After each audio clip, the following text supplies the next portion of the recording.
want to welcome to the stage my guy Alex. Alex and I go way back. Alex used to run a really influential rap blog called Ruby Hornet back in the day. And back in the day when I was making music, sort of in an earlier stage of my music career, and he showed me a lot of love back then, and we both were in Chicago at that time, and kind of ran around in the same circles, and we reconnected these years later after my album dropped on Spottie. Hmm.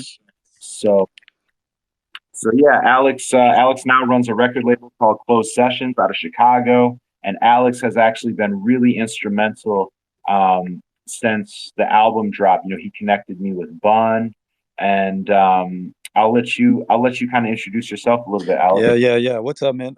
As Spotty mentioned, my name's Alexander Fruchter. I'm a DJ in Chicago, DJ RTC, and I used to Spotty is correct. I ran RubyHornet.com at like the start and height of the blog era, which Spotty I want to talk to you about tonight and when Bun joins, because I see a lot of parallels between kind of what's happening now with the NFT and the blog era of music that is kind of getting a lot of nostalgic love right now, and a lot of just due respect. But so I ran Ruby Hornet for a while. I was a DJing, making mixtapes, and then all that kind of led me to this closed sessions idea, which just started as a content series, and these artists that were blowing up in the internet space but never been to Chicago before. I had a nice monthly party called Digital Freshness, where I would bring the blog to life in a bar, and I would have these artists come with the idea that you will never see these artists in a neighborhood bar ever again for free or $5. So we had these really intimate shows, um, with people like Action Bronson and Freddie Gibbs and Danny Brown, Currency, when they were making their rise, a lot of their first shows. But we also had legends like Raekwon do this party and then come to the studio and make a documentary, and we would put it all out in MTV2 sucker free, licensed our documentaries, and that became a closed session. And then over the years, we moved it into a record, more of a record label. Um, and yeah, so I've been doing that, and great to reconnect. Spotty, when you hit me up about this, actually, I don't know if he's in the chat right now, but Virgil, he's not here right now, but my partner at Ruby Hornet connected me back with you. And when you told me what you were doing, it really clicked immediately for me and inspired me. And I've told you this a little bit, but I was stuck this summer. It's like, man, what am I doing? Not what am I doing, but like things are boring. I don't want to just have my label like sign artists and do TikToks. I'm really into the collector space. And so when you told me what you were doing, it just was fun again. And it's been exciting to learn through you, learn how this NFT can be more tangible, more realistic. I was aware of the Top Shot, and I love collecting baseball and basketball cards. Digital cards didn't really excite me, but this idea with what you're doing musically, and just I just have a lot of questions and things I want to talk about with you. So I'm gonna stop rambling. People are probably like, "Who the fuck is this dude? This dude sucks."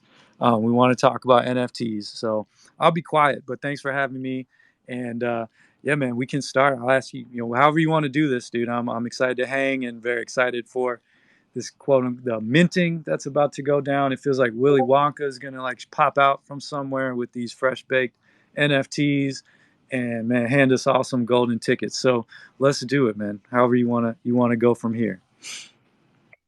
Okay, dope. Let me real quick set the room. Joining us on stage, we got my other co-host, Stefan Clark. If you're not familiar, Stefan is my secret weapon. He is the producer. He's produced every note, every beat, every kick, every snare of every second of music that you've ever heard from Spottie WiFi. He is my partner. He's always working harder than me in the background, and every once in a while, I let him get a little bit of shine, and this is one of those moments. I'm just playing, but bro, how you feel, bro? How you feel? I feel great, man. I think this is an exciting day. like Alex said, and I'm sure everybody and why everybody's here is because this NFT space, my mind is, my creativity is wider than it's ever been. And so I'm excited to see this next step for Spottie WiFi and for NFT music, really, at large. So I'm just excited, man. Absolutely, absolutely. And just so everybody is aware, first off, we will have Bun joining us probably a little closer to 7 o'clock. And then I'm talking Eastern time right now. So in about 20 minutes or so, 20 minutes ish, we should have Bun joining us. And at 7:30 Eastern, so about 50 minutes from now, is when we're planning to launch our NFT collection for our song All Time High. You can read, or you can read all about that on my pinned tweet. And I have also pinned to this space. I pinned a tweet with the link to this space. So if everybody can do us a favor, share that, like it, retweet it, comment on it, because we want to have a nice crowd for Bun when he gets here. Bun is a legend, and we want to warm up the room for him. And then before we dive into it, I also want to remind everyone, or announce, I guess I didn't really announce it yet, so it's not a reminder, but there will be a POAP for this Twitter space. So if you don't have the POAP app, that's POAP, then make sure you download that POAP app, because you're going to need that. And we got Brianna on stage with us. Brianna is a great friend. She's been helping us out and making sure that we get a lot of love and support from POAP. Brianna, how are you doing? Oh, hey everyone, what's up? Just working in the background. About to make your POAP for you, and happy to be here. Awesome. No rush. We're going to make them wait for it, Brianna. No rush. Perfect. How are you guys tonight? We're great. We're excited. And, we put a lot of work into not only the art, but also into just getting the word out. So excited to see how tonight goes. So without further ado, Alex is going to be really moderating this conversation. At about 7 o'clock, I'm probably going to go on silent because I have to do a couple things with our developers to actually launch the smart contract. But I also want to welcome, we got, I believe, Twitter Music. Did they just disappear? Oh shoot! I accidentally muted y'all. My bad. I didn't mean to mute anybody. But yeah, Twitter Music is coming to the stage, which is dope, and we really appreciate the support from Twitter Music, showing love to NFT culture and NFT music in general. Awesome that you guys are here. And if you guys want to request up again, I think I accidentally hit the mute button when I was trying to add you guys. And shout out to my guy, Nate Costa, bro. I see you in the audience, bro. Much love, Nate Costa, our guy from back in the day. And we've been lucky to reconnect with him as well. So, yeah, Twitter Music, you guys go ahead and request up again. I'll get you on. But Alex, take it away, brother. What do you got on your agenda? What do we want to I have a lot of things, but one thing, and it came up even just now as you were talking, and I've been in some other Twitter spaces with you, and I've seen tweets, and it just seems like there's certain phrases, words, or ways that the people in this community act with each other. And today, I teach a music business class at Columbia College. We were talking about taste cultures and different scenes, and one student was talking about, if you call yourself a hip hop head, there's certain expectations that a certain amount about hip hop culture, and it's a sport, and people will test you if you carry that moniker. And someone else brought up the straight edge punk community, and there's certain norms and values that show you're authentic in the space. I'm just curious, and you said there's watch out for scammers. Like, are there values, in your community, whether it's the Spottie verse or the larger music NFT? Like, what are some ways to show someone?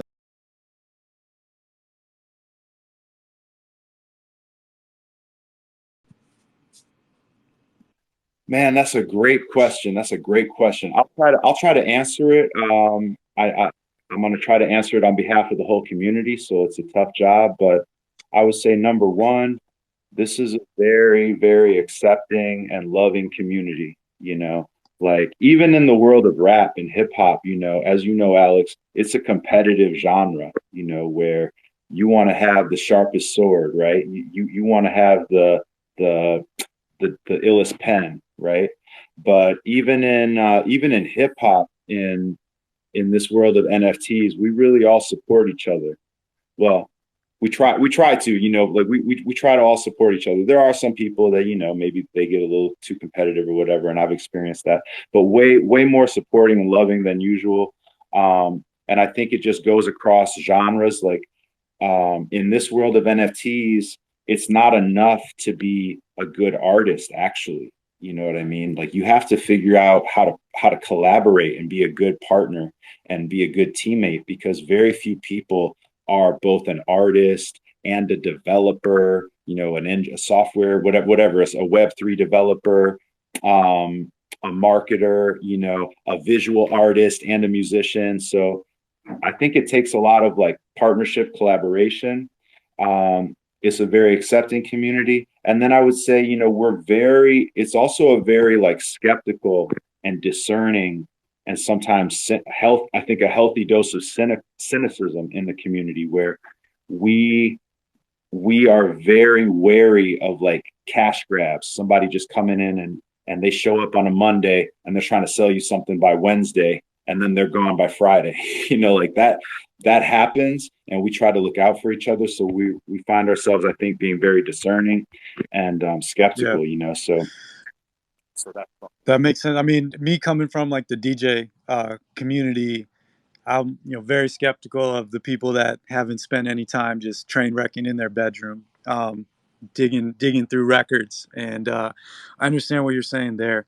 Kind of similarly, uh, what a lot of people caught on to your story, and when I was writing with the for Pigeons and Planes, they really got hooked on the money part and the way, which is amazing. An independent artist being able to find supporters that truly do support their career. But what stuck out to me a lot, and I told you this, was the human side of like someone that was burned out and kind of gave up on music, and then kind of came back. So I'm curious. I didn't ask you this before, but what exactly like burned you out, and how are you avoiding? Because you're working hard, possibly harder than you did when I first knew you. So what was it that like really burned you out of music, and how is this time different for you? And then I want to talk to Stefan too. But yeah, what's kind of like the burnout and the change that's not happening anymore? So I had a few very specific things that happened. Number one, and I actually didn't even talk about it when you interviewed me for that article, but I had a manager that I thought had my best intentions in mind and was finding good opportunities for me. And there were good opportunities that came through this manager, but ultimately I came to find out that they were basically taking more money they were taking more of the money that was coming in than we had originally agreed upon. So that was like a big blow to me, because I was struggling. Like I was really struggling to make ends meet, you know, as an artist during the SoundCloud era. Very difficult to monetize your music. You know, we were touring, selling merch and stuff, but really not like making much, you know, to get by off of beyond just barely paying your bills and stuff. So when you find that somebody's actually like reaching into the cookie jar a little bit more than they're supposed to, that can be like very demoralizing. And then yeah, I think that was like one of the main things. I also had entered into a publishing agreement that wasn't I basically only entered into this publishing agreement because I thought for sure I was going to get a record deal out of it, and I was going to get like a big advance, you know, or at least some kind of advance, and that was going to like propel me to some new opportunities. And then the record deal just never came. So it was sort of those two were the main things, and then just the general struggle of like, damn, it's hard to make some money off of music in the digital age, you know. that was the main factors. Got you. Are there things now? I heard props to DJ Semtex. I see him in here, and I was listening to. I don't know if it was that. I've listened to so many interviews, but one thing you said somewhere was like, being Spottie WiFi, you've kind of learned or are learning how to operate as your own record label. And I'm curious if through what you're doing now, there's anything that you weren't doing before, or you could apply and tell tell your younger self. What have you learned just about the mechanics of releasing music and handling all the other things you now have to do you may not have realized before? Man, that's a great question. I think it's like partly things that I didn't know before, and life experience and just business experience in the past years, but also just the technology wasn't there, where I can now, with an NFT, I can give fans and collectors, I can give them more value with an NFT than I could ever give them with an MP3. An MP3 just lets them listen to the music, and people don't want to buy MP3s. Like, we've known that since Napster. But with an NFT, I can allow you to do a lot more than just listen to the music. I can actually make you a partner of mine and help you monetize the music, which then helps me. So it's partly the technology. And then that allows me to basically, I don't necessarily want to say crowd fund, but I basically get to, it's like the fan. And I think actually DJ Semtex said it when we were talking. Shout out, glad you're here, bro. But he said, like, I believe he was the one that said, like, the fans are basically funding the record label, and that's real. Like, Stefan and I put out an album in August, we sold it, and now we're able to reinvest because a bun feature that takes a certain amount of commitment in terms of like partnering with him and getting a DreamWorks animator to do the animated artwork for our collection. That takes a certain amount of commitment and partnership that on our own, maybe it would have been achievable, but it would have been like a lot to try to come up with on our own. Those two things, not to mention developers, the actual developers that write the smart contract, marketing, flying out to NFT NYC, being our own street team, getting that digital billboard truck, the Spottie Mobile. All these things are now possible because we were able to find a value exchange with people that like our music, to where they helped fund this next stage. And now it's like, okay, with this drop that starts in 40 minutes, it's like Bun B is the first single off of this new album. And if we're fortunate to do well in selling this collection, then it's like another step. We get to take another step. Yeah, no, for sure. There were a couple of things in there that I was going to have you speak on, and you did. I mean, all the behind the scenes stuff that you're doing, it seems like you are really, it's like you have a garden and you continue to water it, and you're finding new ways to water it, whether it's in your Discord. Man, I don't know if these crying emojis are like this dude sucks, or you're fucking with No, that. But I hit the wrong one. I hit the wrong one. I was trying to do the fist there you go. bump. Either way, but no, man, it's just like, it seems like what I'm hearing is someone that is having fun with it and like passionate about what you're doing. But I'm sure there's ups and downs, just like anyone running their own company. What do you do? Like, what's a drop day like for you? What are your emotions? I'm just curious. I know you got to go in like 8 minutes, but take us through. Did you have like a special breakfast today? Maybe watch something to escape. Like, what do you do on a day like this? What is your emotion or energy like? I had to remind myself to eat. That's one thing. I didn't have a special breakfast. I made a quick milkshake in the morning, and then I had some, what was it? Oh, some Indian food leftovers real quick for like a late lunch. But no, man, I've just been working. It's like I get up, I'm on Twitter and Discord, just talking shit, making sure people remember I'm out here. Spottie WiFi is alive. He woke up today. The drop is still happening. DJ Semtex dropped some dope, videos in the podcast. Had a couple other articles that came out. Got to get those out there. Got to make some jokes on Twitter. I'm on Spaces. you know, just talking about the music business, talking about the power of NFTs. And then I'm doing some last minute things with the developers. I had to get on a Zoom call at noon Eastern time with the developers, where we basically go through the preliminary steps to launch the smart contract, so that when I get on Zoom again with them here in like 10 minutes or whatever, it's just the last final few steps. So it's just kind of like spinning plates, it's very different, it's very different from like, oh, my music's coming out, I'm uploading it today. Like that's this is very different for sure.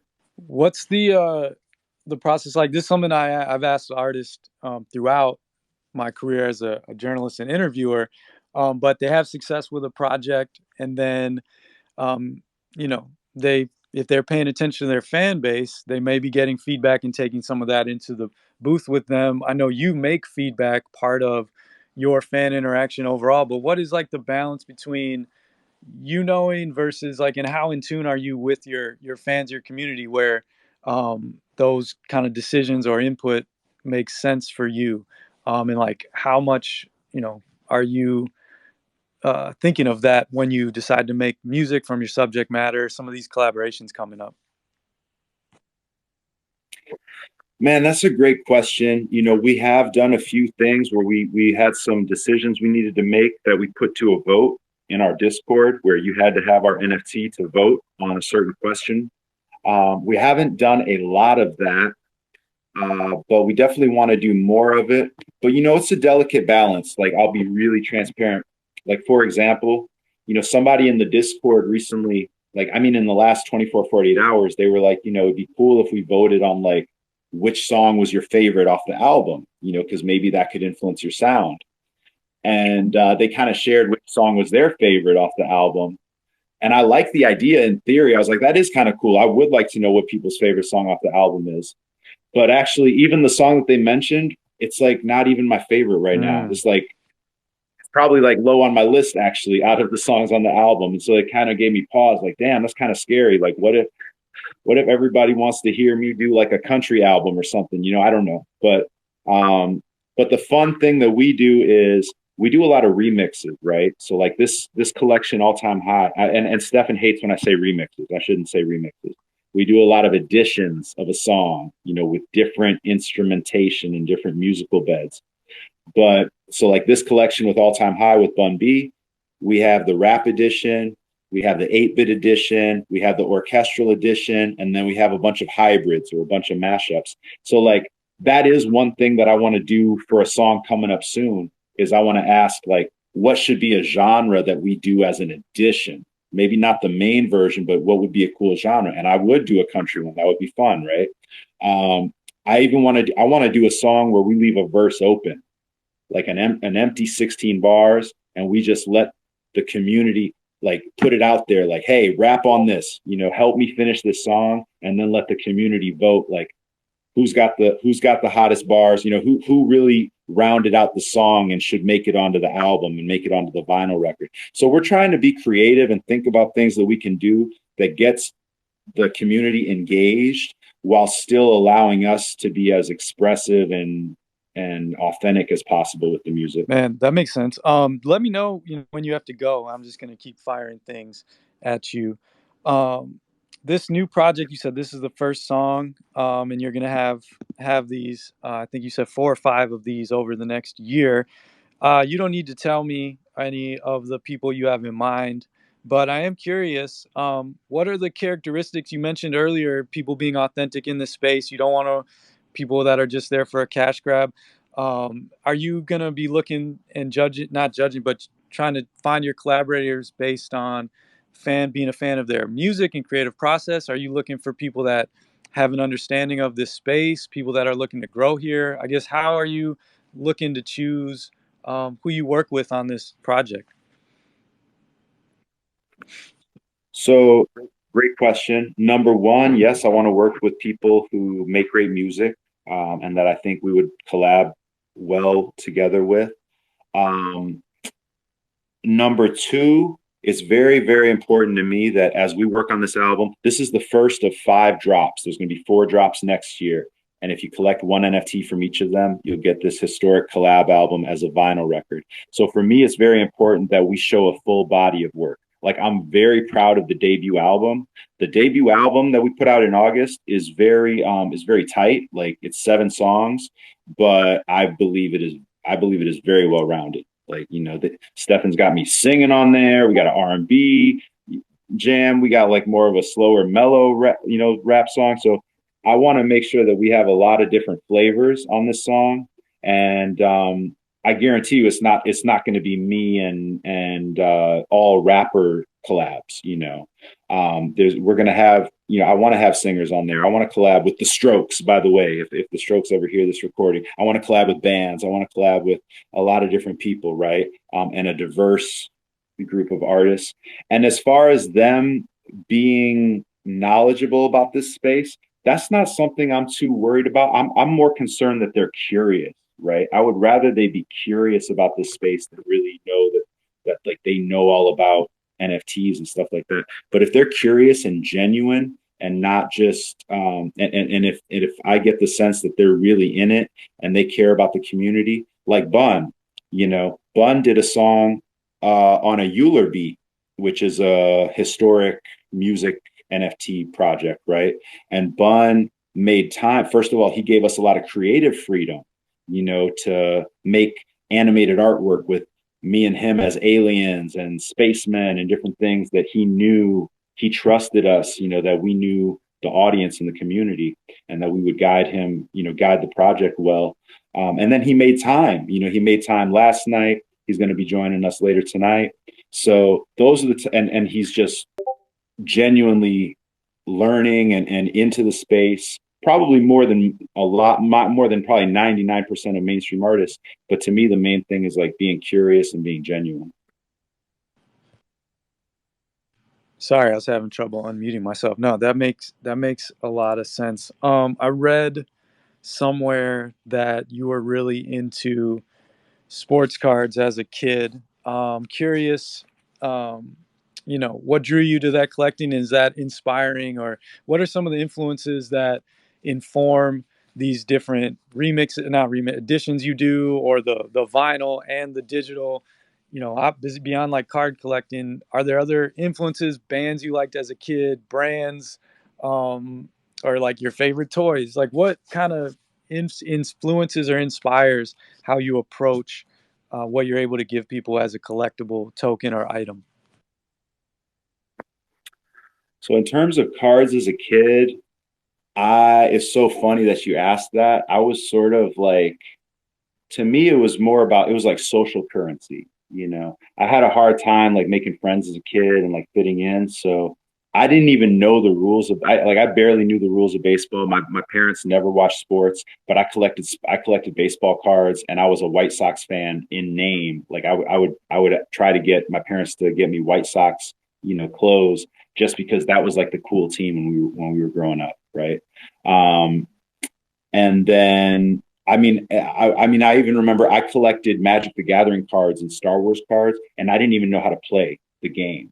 Okay. I didn't know which cards were rare. I would just go buy the starter packs because I just wanted a big binder full of cards so I could like sit at the lunch table and be with like the nerdy kids and have something in common with them. So that tells you like more than I probably should reveal about like my childhood. But so it was kind of like social currency to me, I would say. And in terms of bands, my parents never listened to hip hop or anything like that at home. I kind of discovered hip hop on my own in like middle school, and then, fell in love with it. But in terms of the collectibles and things like that and the rarity traits that we do, that was more so like the rarity traits. I always say was inspired by like JPEG projects like the CryptoPunks, where they have different rarity traits, or the apes. The vinyl, that was Stefan's idea, 100% Stefan's idea. My knee-jerk reaction was like, man, that sounds like a lot of work. Sounds like a lot of bullshit. Like, I don't want to do all that. But thank God we did, man, because that is easily one of the top 2 things that I hear my collectors talking about that they're interested in and looking forward to. And by doing that, it is a lot of work and it is a lot of bullshit, but it puts us ahead of 99% of all NFT projects, in my opinion, because 99% of any, and I'm not talking about music projects, I'm talking about all NFT projects, maybe 0.01% of them are offering you anything physical and tangible, so that's something that is going to be worth all the hard work in the end. Yeah, and I think that intersection of like Spottie's love for collectibles from the card side. I'm a vinyl collector. I always have some shit on pre-order. Like I'm the guy who like I pre-ordered something 7 months ago and it shows up in my front door, and that's like makes my week, So that's when we were getting together and thinking about how do we make music collectible in a way that can only be done through NFT. That's what we landed on, right? We wanted to always provide extra value. So I mean, we got into the traits and the additions, and I feel that our model, as far as I know, is the first that creates these, traits of the musical stems, and they mash up to create these different versions. And so that was a signature of our first drop that we're continuing to develop with this drop. But then adding that vinyl, that collectible, that physical thing, because anybody who collects vinyl knows that that's a whole nother world. Like if you're plugged in on Discogs, that's, I spend a lot of time on Discogs, digging around and curating my want list. And so I think we're really excited to connect those two worlds here. And then with this next album, Spottie talks about it as like the Infinity Stones. You collect this NFT and then any one of the 4 drops that are going to be forthcoming. We're going to put together a really crazy vinyl. We're going to be looking at a lot of really exciting exclusive things on a packaging point of view. I mean, we haven't got it all solved yet, but we've got some big ideas. And so I'm really excited for this I'm Spottie vinyl that's going to be claimable in the next couple of weeks. But I'm also really excited to see what we can come up with and do that's really special on our second album from the vinyl collectible point of view. Awesome. Thanks for jumping in and sharing all that. Stefan, the vinyl lag is crazy. And I love what like people like Alchemist are doing right now with his vinyl merch, and he even made some Bo Jackson cards, which I ordered. They sold out. I've been on there trying to buy a vinyl in the cart, and it's gone before it happens. Speaking of the cards, I'm not sure if you're aware of what's happening in the baseball, basketball card world, but people are buying all packs that are really meant for kids and that cost $10 at a Target, and stabbing each other at Target. And there was a ring of people that would pay the delivery people that were dropping off the cards to just, as soon as they deliver them, buy them all back and flip them on eBay. And I think it takes a lot of the fun out of it. And I'm just wondering if you're worried about, and does that exist in this NFT world of like someone just grabbing all these? Does it take any of the fun away in that regard? Hold up, Alex. I follow you on Instagram, bro. I know you've been at Target buying these packs, man. Talking about people do this and that. Did you stab somebody? Is that what you're telling us? Right? I have never, ever fought, challenged, no physical contact with the cards. And actually, I haven't found any new basketball cards at any Target in the various states I've been to since like pre-COVID. Right when COVID started, they were just gone. What I said I purchased at Target is this like 100 random case of cards for $5 that really is like Bill Cartwright and a lot of Lloyd Vaught's if you're deep into it. But then you get a couple of Allen Iversons or something that makes it worth it. But it's just fun. But no, dude, I don't get into it that way. But is there an equivalent? Like when I see all these cool things dropping and minting, have you thought about like putting a purchase limit on these? Are there like NFT scalpers or people like, does that exist in this world? I guess is my question. Yeah, so there's a few things that I know of, and then there's probably some things that I don't even know of. One thing is, there are gas fees. So to perform a transaction on the Ethereum network, you have to pay basically a toll. You have to pay a tax, right? And the tax goes up. It's called gas. The gas goes up the more congested or the more active the network is. So you get this thing called gas wars. where when there's a really highly anticipated drop, a lot of people want to get the drop, and they have to sort of preset how much they're willing to sacrifice or how much they're willing to pay for the gas. And if you guess wrong, you might end up actually paying the gas and not even getting the NFT that you were trying to purchase, and you just lose the gas. So that's one thing. And then there's also people that will like, and I don't totally know how to do this, but there are people who will kind of go around the website. Instead of minting from the website, they'll just basically find the smart contract itself, and they'll figure out how to mint in sort of a side door, kind of back end kind of way. And sometimes they'll mint like hundreds at a time. They'll just gobble up a whole bunch of the NFTs and just hoard them basically. So these are things that really do happen. We do set a limit of 10 NFTs per transaction. So if you're minting when we launch at approximately 7:30, then you'll be able to mint 10 at a time at SpottieWiFi.com. Got you, man. Good to know. Did you have a favorite card when you were a kid, or Stefan, do you have a favorite record you collected?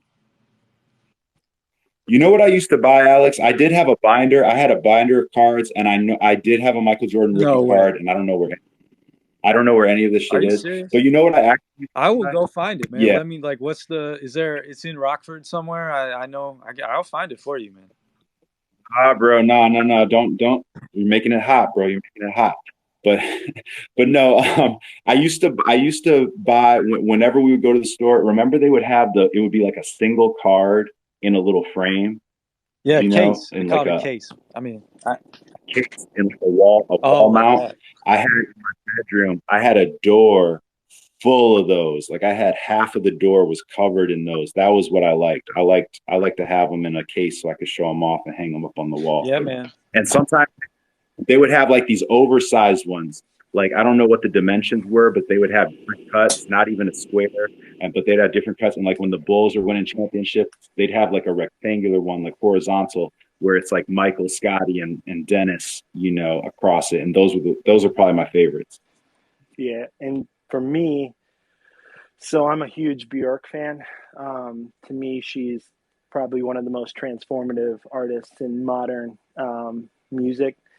And, when you're talking about big creativity, big collaboration, she's it for me. So I collect Bjork records on top of a lot of other things. And there's about 75 official Bjork vinyl releases, not including white labels. I don't collect white labels personally. And I'm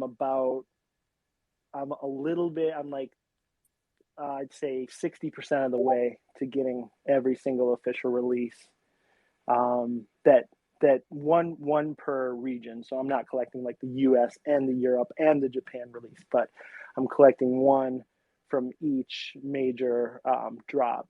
And that's my sort of like lifelong goal from a vinyl point of view. I've got a lot of other little sub collections, but that's at the top of my list. Man, I don't know what is more impressive or speechless, that you have almost you're 60% of the way through collecting Bjork vinyl, or that Spottie not only possibly misplaced a Michael Jordan rookie card, but that it came in a frame. How do you misplace a plaque? Overall. So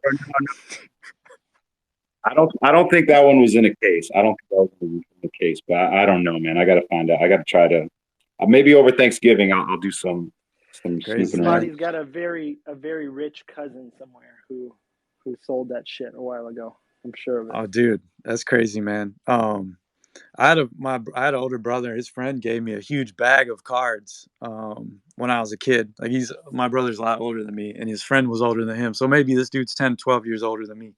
It's like, my mom's getting rid of all my cards.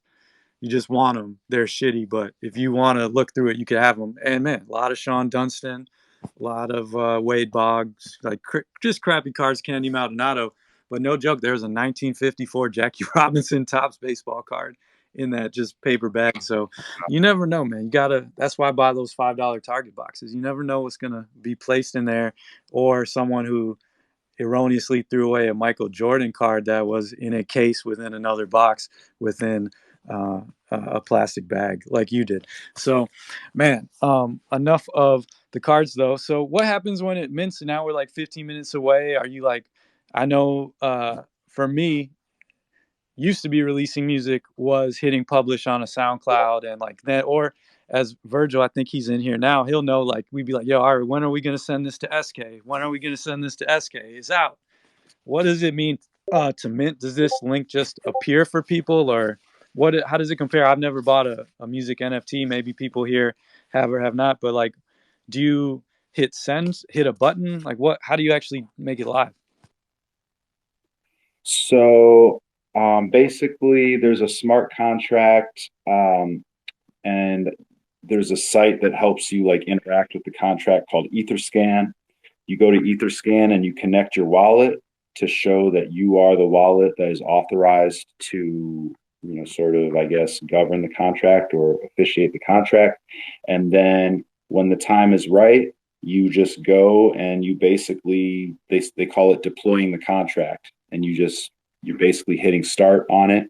And then once we do that, anyone at SpottieWiFi.com will be able to connect their wallet through the website and mint their NFTs.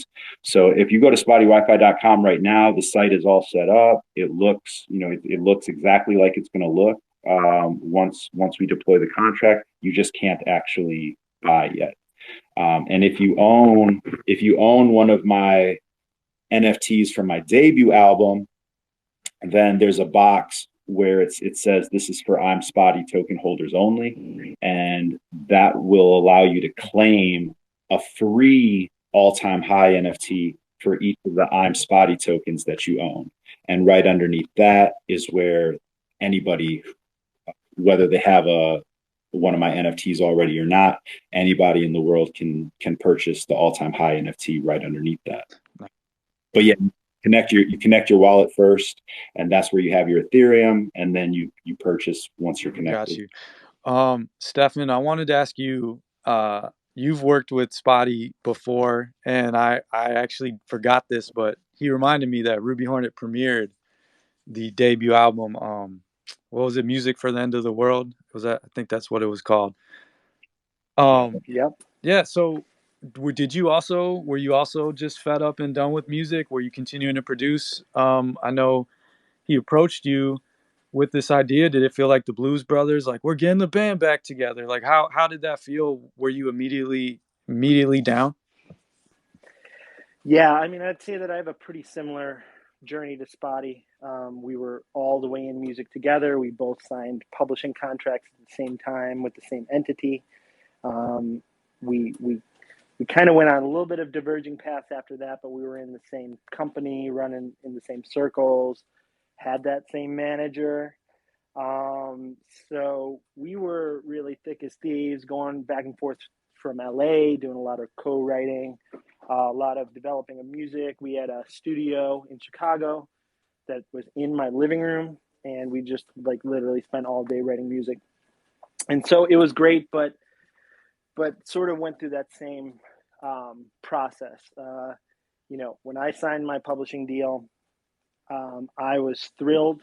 I'll even say the numbers. Like I got an $11,000 advance, and I thought I won the lotto.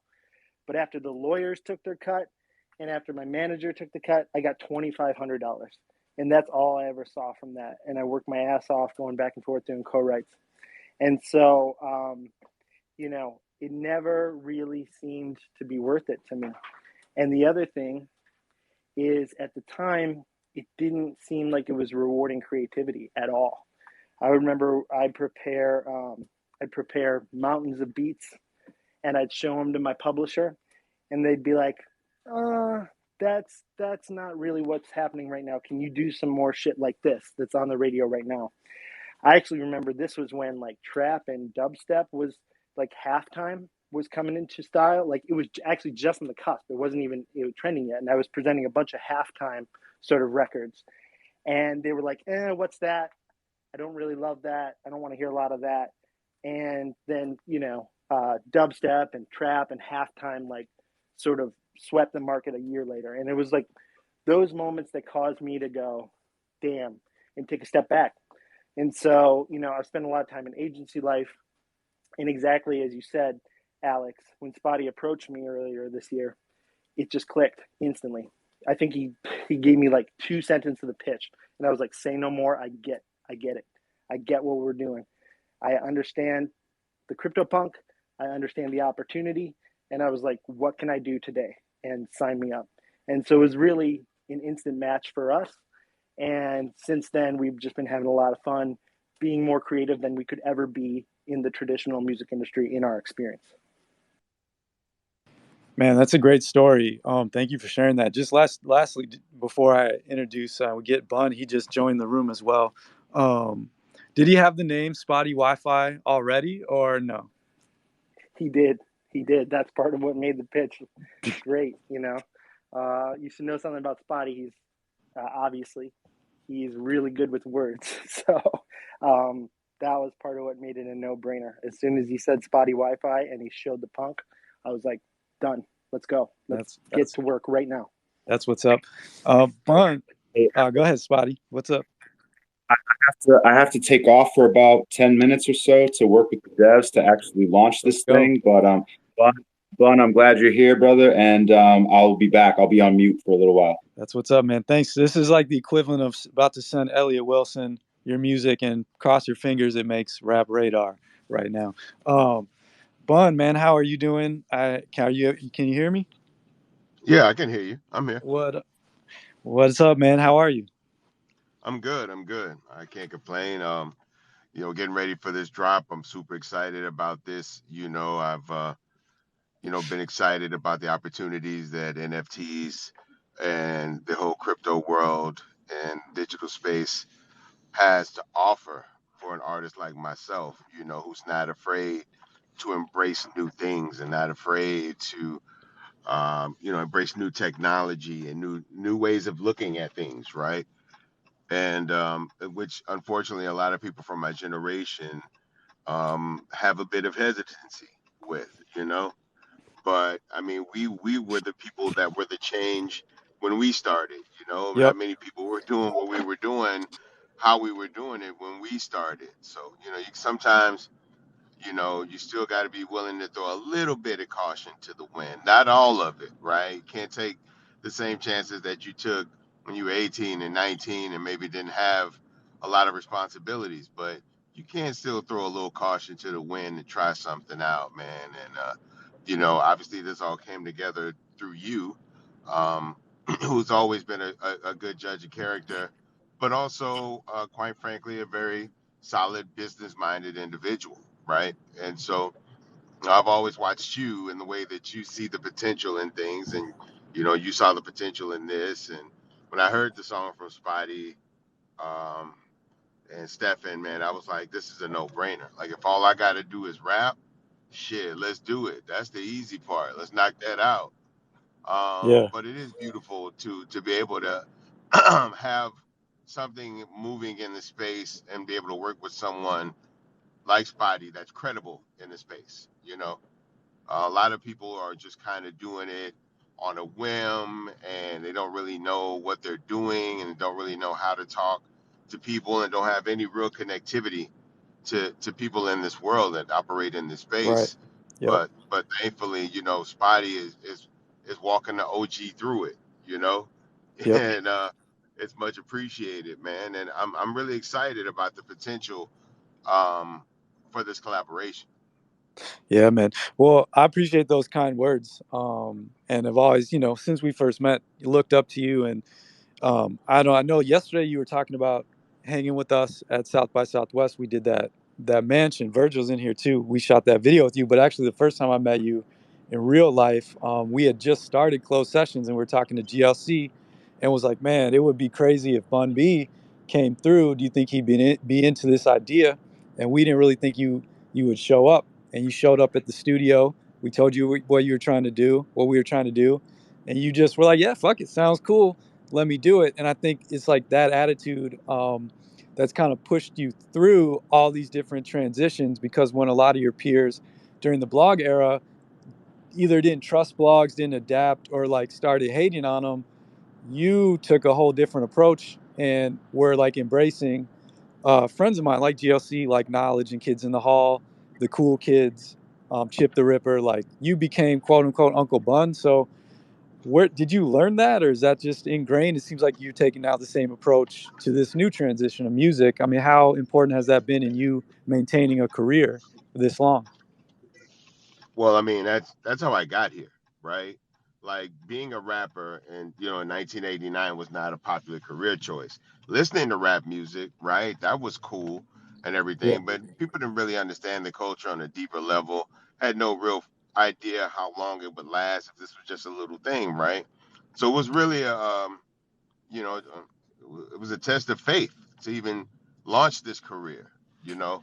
Yep. And yeah, no, I think it's incredibly important, right? To not lock yourself in and block yourself in from other opportunities just because you got one good thing going. You never know how long those things are going to last. That's why you always see, people who are, look, take George Clooney, for example, Yep. right? George Clooney was already worth nine figures before he and Randy Gerber, who was also already worth nine figures, got together, created a tequila brand, Casamigos, and cashed out on $1 billion, right? Like that money was just sitting there. That opportunity was just sitting there, right? And they didn't necessarily have to take that chance, but they're still out here excited about life, excited about new opportunities, and willing to take these chances. And I've always kind of had that approach too. If you look, I got the Trill Burgers brand going right now. I'm taking advantage of a lot of different opportunities available to me in the food space Hmm. because we noticed on our social media that out of everything we posted, two things always got like really, really crazy numbers. That was anything about Pimp C and food, right? Yep. Yep. So we just started to direct that kind of content towards people. We got a real good response. We did a couple of, like cooking promos with like Kroger's and stuff like that. But now that we understand how to approach it as a business, not just as a pastime, we're jumping out there. I'm doing I'm doing my Trill Burgers restaurant with Andy Wynn and Benson and Patsy that own Sticky's Chicken here in Houston. But I've also partnered.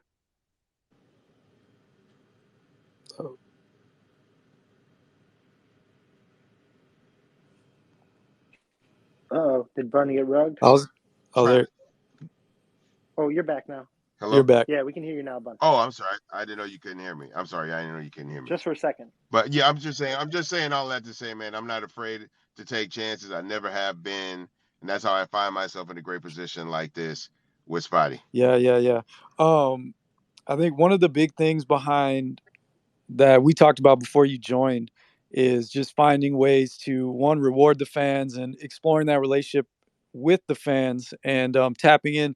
Both Stefan and Spotty tap into their passions and collecting that they had since kids to inform some of the choices they make. I'm just curious, in your career, has your relationship or the way you've seen your fans changed over the course from when you were starting out to now? Just how you see them and how you want to interact with them. Well, no, I mean, look, I have more of an opportunity to interact with them now. That's the beautiful thing about social media and the internet, right? Like,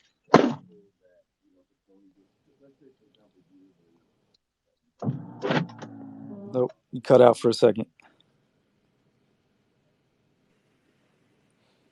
Oh, we lost Bun. I'm sure we'll get him back. I'm sure he's maybe his Bluetooth picked up his phone or something.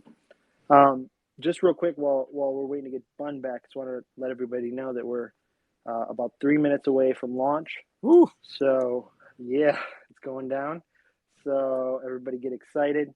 We're excited to have everybody here in the audience. We're really excited to have Bun blessed with some more of his time today. And that's SpottieWiFi.com for the mint. In the Discord and off of Spottie's Twitter is where you can find the official links. Watch out for scammers, guys. Scammers are big right now. I got 3 fake Spotties in my Discord DMs. So just in the last hour. So please be careful and make sure you're only you're only working with official links from our Discord or from Spottie's Twitter. Man, thank you for that PSA. We don't want any scammers in there.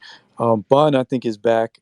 If you wanna, you're saying talking about new ways to interact with your fans. If you want to pick that up. Yeah, I was just saying that that's the beauty of this new age, this new digital age with social media and the internet. It allows you not just a direct connection with fans as far as product and merch and that kind of a thing, but just a different, deeper level of connectivity. People get to see you go about your day. People get to actually see you in the studio recording new music. That's a Mm-hmm. beautiful thing. I wish I would have been able to sit at home and watch Run DMC record "Raising Hell" or sit at home and watch, Tupac record Machiavelli. Those would have been amazing moments that you could share with people. And now people get to be a part of the process like that. And that's the beauty about NFTs. It's an extension of the music that you already love from the artist that you support. Here's a way to have a deeper connection with that artist. I mean, why would I not embrace that? Yeah, no, that's true. I mean, that's amazing. And yeah, I kind of zoned out just when you said watching Run DMC in the studio. I can't imagine what that would even look like. It would be an amazing experience. For you creatively, it seems like, is there a funness to doing these features? Is there? I know you're a huge fan of just hip hop in general, and is there like a sparring, or it seems like you embrace the feature so much? I'm guessing there's got to be some kind of just mind frame or something you really enjoy about that. Well, for one, it allows me to see how people from different places, from different backgrounds, and different upbringings, um, embrace the culture, absorb it, and see how they want to send it back out. So I'm always fascinated by how people from these small pockets of America find hip hop, right, appropriate it in a positive way, and just want to represent their hood, right. That's typically what how it starts, right. You come in because you want to represent where you're from and your viewpoint, your worldview, and so it's interesting to see people from Mobile, Alabama, and Chattanooga, Tennessee, or Charlotte, North Carolina. It's good to see, like who are their cultural cue points, right? When did they embrace it? When did they start having the facilities to record it, to distribute it, and put it out and perform it? And it's good to be a part of that kind of thing because I always look at it like if I do 10 songs, right, once somebody's gonna blow, right? But in the meantime, instead of me trying to put out product and figuring out how to promote and market it in 8 or 10 different markets, I can just do features with artists in those markets and ride their momentum in that marketplace, and then use that to piggyback with my music when I'm ready to come through. But every now and then you do a song with a kid, 15-year-old kid in New Orleans, and becomes Lil Wayne. You do a song with Mm. a 24-year-old kid from Toronto, and he becomes Drake. All Yep. of these beautiful moments sprout out of that. So it's always fun and fascinating to see, like, man, you remember when we met those kids and we recorded in the garage and they're performing at the Grammys tonight. Like that kind of thing Yep. happens. And it's beautiful to not just watch it, but also be a part of it. Yeah, that's awesome. I mean, and I think there's just a real parallel that ties everything together, and why I thought of you. And I just think this whole thing works. And it's almost like you're collecting your own kind of thing with these feature verses and adding various artists into your space, your universe, and catalog there. I don't know if you ever saw it like that, or is there a collector angle to it? And then sub question, Spotty shared what he collected as a kid. I don't know if you heard, Stefan is like 60% of the way through having all the Bjork albums. Is there anything you collect or collected as a kid? Um, Probably sneakers would be a big thing for me. I think a lot of people know that. Big sneaker collector, but I also realized, I learned from Clark Kent, like you can't keep all those shoes. Like shoes are meant to be worn, they're meant to be enjoyed, and if you're not doing anything with them, give them to somebody who can appreciate them and enjoy them and rock them. Shoes aren't meant to just sit in the house collecting dust. And so that's been the fun thing about it is like blessing different people with shoes they never thought they would have got. Um, But that's been the thing. And now lately, as I get older, I'm trying to do a better job of collecting memories because I didn't really document, a lot of my career. I wasn't a camera video kind of guy. And so there's a lot of memories that I wish would have been captured for posterity that weren't. And so now in my later years, I'm trying to, capture as much of that stuff as I can. And as we're talking now about, technology advancing to a point where I can do that, so much easier now with just a flick of a thumb on my phone. Yeah, that's man. I didn't expect you to say that. That makes perfect sense. And I appreciate that answer. Um, with this NFT, you said that Spotty, is an authentic voice in this space. And I know you've done some of these previously. Just in the last few months, working with Spotty, working on this one, has it opened you up, or have you approached what you do differently? Had any new ideas? You don't have to share exactly what you might want to do, but just has it changed at all or impacted your creativity or thoughts on some of the possibilities within the space? Yeah, I think the more you understand it and the more you understand like who lives in the space, right? It's because a lot of this can come across looking very ungenuine. I don't know if that's a word, but it can come across as Yep. not being genuine and trying to be, very advantageous of the space and condescending to people, to be quite honest. That's why, every time I decide to partner with someone, I try to play the back as much as possible. I don't want to come across as being an expert on it. I am intrigued, I am excited, I am educating myself, but it's always good to partner with people, um one, who are already have a level of awareness, two, are already educated to the level that you're looking to be educated, and three, are already have momentum. Spotty checks all those boxes. So I'm really lucky that somebody like Spotty reached out to me because there's a lot of artists out here who would have jumped on the opportunity to do an NFT. Everybody wants to, I want to do an NFT. I'm trying to have this NFT. But do you even really know what you're doing and how to do it? Because you could waste a lot of time, money, and energy, right? And not even get accomplished what you're trying to get accomplished because you don't even know how to sell what you want to sell and who to sell it to. Yeah.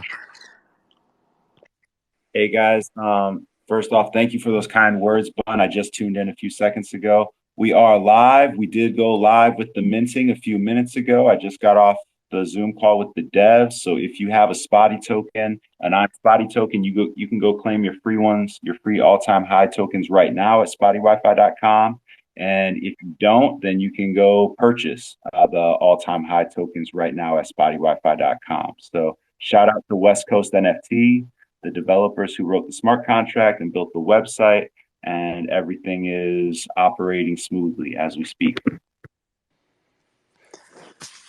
Man, congratulations, dude. Mazel tov on this drop. I don't even know what to do now. Like, what do you what do you do, Stefan? Like, what do you guys do like right now? How's this?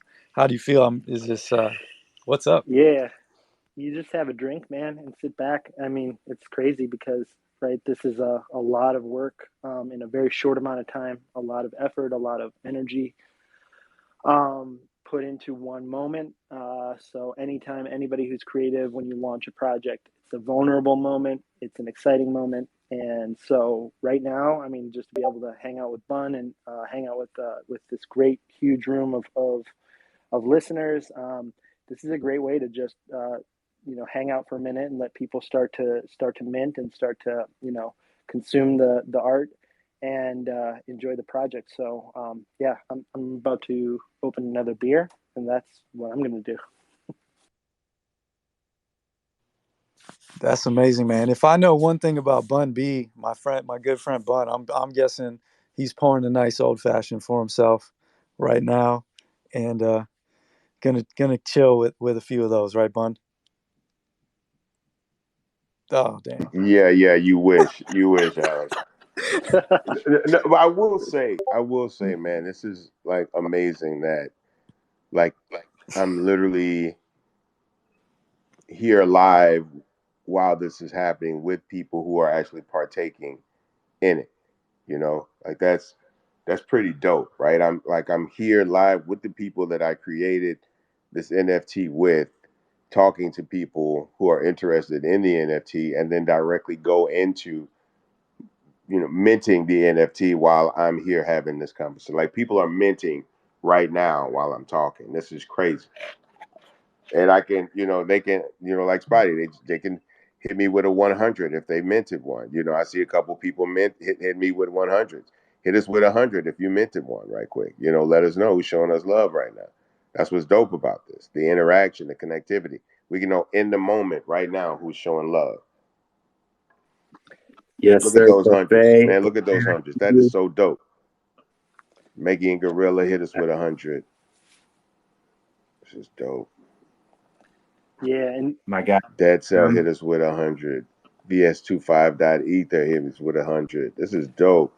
JD Blacklung hit us with 100. This is dope. Chucky Trades hit us with 100. Evie hit us with 100. This is dope. Thank y'all so much, man. Thank y'all for the support. Abby, baby, thank y'all so much for the support. This is crazy. Yeah, yeah, that's and dope. just to remind you guys, like when you mint, it's going to be the mystery cover, and we're going to reveal later on. So you won't find out which one you have just yet. But just keep that in mind because the reveal is an exciting moment too. Because then you'll figure out, you'll find out which edition you got. Did you get a more common one or a more rare one? So this is just the beginning of the fun. Absolutely, man. Absolutely. Yeah, man, this is super dope. Shout out to everybody that's in here right now. Shout out to everybody that minted, of course, but even just being here and showing love and supporting with your energy is much appreciated. Yeah, no, Bun, I think what you said was great, and it definitely adds, man, some kind of human or community element that definitely is gone in the DSP world, where your tracks just appear at 11 p.m. At least Central Time or midnight, wherever you are.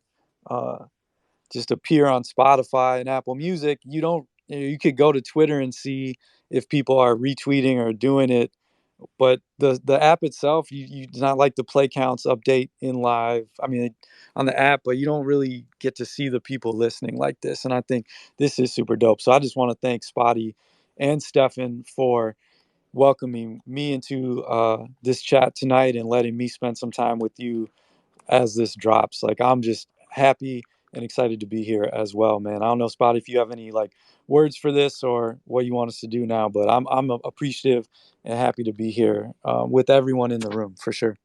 Can I give a shout out to my brother Semtex in the room for supporting us on this body? He's been a big supporter for us across the water. My brother over in the UK, longtime friend of mine, and I really appreciate you, Semtex, for supporting us. Just being back there, man. It's appreciated as always. Absolutely. Semtex, thank you so much for reaching out to me. I appreciate it. And if you feel inspired to come on stage, man, go ahead and send us a request. We would love to have you on the stage to get your perspective. Yeah, man. I shouted Semtex out earlier, but one of the first people that did interview for Ruby Hornet way back was Semtex. So it was dope to see him rocking with this, and that interview was great. Bun, man, how did you feel when you made the line, when you laid that NFT means nobody fucking Triller? Was that like, damn, I got one? How did that feel? I just knew I had to do something with the term. Yeah.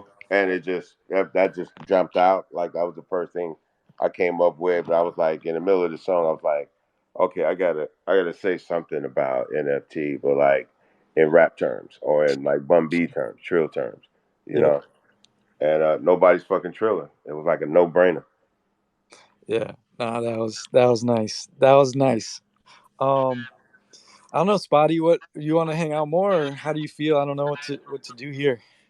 I'm gonna have to jump off in a second. If there's anybody else that wants to ask anything, I gotta jump off in a second though. I'm just really Yeah, happy to be here. Right now with the people in the moment. While they're currently minting, and it's just dope, man. It's real dope. Absolutely. If anybody does have any questions, you could at me on Twitter real quick. Yeah. And also, I actually have a gift for Bun that I wanted to share with him in this moment. I don't know if you're familiar, Bun, with what's called an ENS domain, the Ethereum name server domain. Have you ever heard of this? I have not. Please enlighten me. So it's basically like if you had bunb.com, but it's the new wave of a .com. It's the decentralized version of that, where you own it in a more sovereign way. It's more decentralized, and also you can use it as a shortcut for your Ethereum address, right? So like if if somebody's sending you Ethereum or if somebody's sending you an NFT, instead of giving them this long string of letters and numbers, you can just tell them bunb.eth, and that's the shortcut basically. And it's becoming really, really more popular in the NFT world. And I saw that yours was available, and it's like nice to have a short one. If you have one that's 3 or 4 letters, that's like a really nice thing. And I saw it was available, and I figured, the more that Bun is in this scene, somebody's going to grab it. And I went ahead and I just wanted to get it for you as a gift. So when I get your ETH address, I'm going to send that to you, and then we can figure out if we can help you. We'll help you set it up or whatever. But it's just something like to thank you for being a part of this moment, and just a small token of appreciation. Yeah, thank you so much, man. I really appreciate that. That's dope because as I was looking at people's pages who were putting up the 100s earlier, I saw a lot of those people names were .e. So obviously you're putting me up on some shit right now. So again, you're never too old to learn, folks. If you don't remember anything else I said today, don't ever be afraid to take a chance, and you're never too old to learn. Stefan and Alex and Spottie, thank you guys so much for having me on here today. Thank you so much to everybody showing love in here. Just those that are, simply listening, to those that are actually mentoring right now, to those like Semtex that have supported us. And, hey man, thanks for this moment. Yo, Bun. It's big. Yes. Hey, yo, Semtex. Yes. Hey, and good to talk as always, man. We always catch up every couple of years and stuff. So, and shout out to everybody in this room. But I just want to say this is a very, very crazy experience. It's very, very surreal. Like it's been dope listening in, and I've like people from the blog era and before and so forth. Like I've seen a lot of changes in music. I've seen a lot of things happen. I've seen it go from mixtapes to the streams and everything else. It's like I've seen everything change constantly, and it's like I've always moved with the times because the one thing that stayed consistent is dope music and dope artists. So and it's no different now. I just think with now, like this what we're witnessing today, what we're witnessing tonight is fascinating because this is like the next step, the next stage. Like Spotty, like I've had people asking me all day about what you're doing, and I've had some people know exactly what you do. Some people are like that, it's complicated and they're not sure, and they'll get with it eventually. But like, yo, in a few years' time, everyone's going to be doing this. Every artist is going to be doing moments like this. It's like everyone's going to be doing things like this and taking it to a different level. So, in the same way that I see this in the same way as, seeing Bun co-sign Drake, like back in '09 or whatever, just jumping on a freestyle on a So Far Gone mixtape, but it came before the mixtape and everything else. And those that could see what was about to happen could see what was going to happen. It's kind of like that whole thing all over again. It's the start of something new. It's a different day. And yeah, I'm waffling now. I just wanted to say this is dope. It's a great experience, and it's like big up everybody here. And yeah, that's it. Much love, man. Thank you so much, bro. Really appreciate your support. It's a huge honor that you would, just expose what we're doing to your audience, man. Really appreciate it. Now they love it. Like there's a lot of people, you know, they, some people most people are intimidated by it because they don't grasp it and they don't understand it. And then there's some people who just get it and they're just like, you see it in the comments. They're like, yep, this is the future and everything. So, but it's just, yeah, this like moments like I've never done this before. Like this is all new to me. It's the first time I bought anything like this. It's the first time, seeing the process in action and everything. And you know, it's mind blowing. It's fascinating. I know there's people in here who do this all the time and everything else, but like coming from the music scene, coming from the DJ side of things, it's like this is new territory. You know what I mean? It's like this is totally different. It's changing everything. So And it's wide open. It's wide yep, open, Sim. yeah, definitely, definitely. This is a very. I don't want to sound all dramatic and everything, but this is a very, very, very pivotal moment. Like it really, really is because we're in a time when the music shit's just microwave. There's a lot of microwave shit.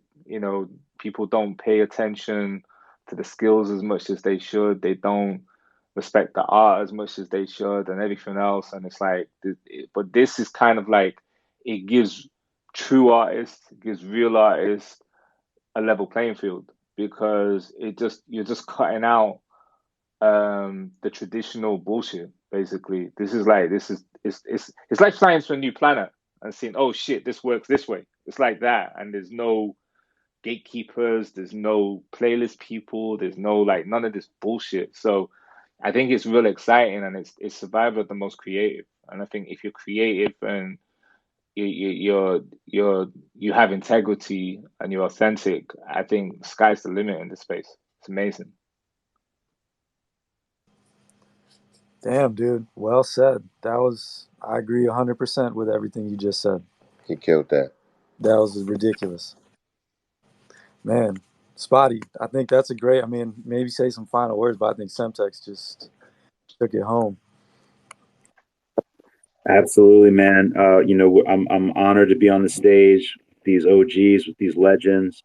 Um, I don't have anything profound to say. I'm just really, have a lot of gratitude, and I appreciate that I could be a part of this moment. And I know Stefan feels the same way. We've been doing music together, and this is a highlight not just of our music careers but of our lives. So, Alex, thank you for connecting us with Bun, thank you for seeing our vision. And Sam, thank you for reaching out. And it's an honor. And everybody that's in here right now, everybody that's minting, or everybody that's just supporting in one way or another, much love. And this is really just the beginning. Remember, this is just the beginning. And this album, I'm excited to develop, as a community. It's going to be a year-long project, and this is day one. So thank you guys for being a part of it. Cool, man. Dope, man. Well, thank you, everyone tuning in. Thank you for having me host and answering my questions and just having a great conversation. To everyone, Spotty, Bun, Semtex, great to talk to you. See you. Shout out Rue1, Tim LaRue, Virgil. I see a bunch of people I know in the chat now. But man, thank you, everybody. And man, let's celebrate however that is. Yeah. Yes, sir. Peace.